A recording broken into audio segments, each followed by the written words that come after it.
মূল্য প্রাপ্তি কবি রবীন্দ্রনাথ ঠাকুর।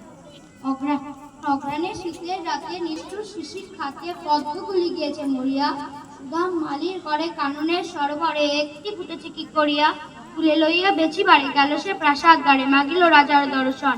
হেনকালে হেরফুল আনন্দের পুরকাকুল পথিক কহিল একজন, অকালের পদ্ম তব আমি একটি কিনে লব, কত মূল্য লইবে ইহার?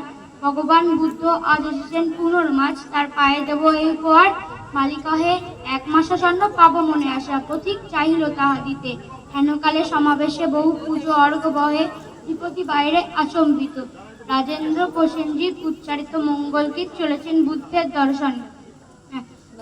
হেরি অকালের ফুল শুধাইল কত মূল, কিনে দেব প্রভুর চরণে। মালিক কহে হে রাজন, স্বর্ণ মাসা দিয়ে পণ কিনেছেন এই মহাশয়।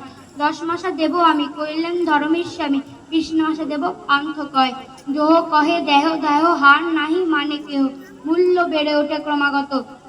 মালি ভাবে যার দরে এই দোহ বিবাদ করে, তাকে দিলে পাবো আরো কত। কহিল সে করজয়ে দয়া করে ক্ষম মোরে, এ ফুল বেচিতে নাই মন। এত বলি ছুটিল সে যেথা রয়েছে বসে বুদ্ধ ভগবান কুজলি কানন। বসেছেন পদ্মাসনে প্রশান্ত প্রসন্ন মনে, নিরঞ্জন আনন্দ মূরতি। দৃষ্টি হতে শান্তি ঝরে, পড়িছে অধর পরে কারণে সুভাষ্য জ্যোতি। সুধাম রহিল চাহি, নয়নে নিমেষ নাহি, মুখে তার বাক্য নাহি ঝরে। সহসা ভূতলে পড়ি পদ্মটি রাখিল দই, প্রভুর চরণে পদ্ম পড়ে। বরসে অমৃত রাশি, উদ্ধার সুধালে নাসি, কহ বর্ষ কি তব প্রার্থনা?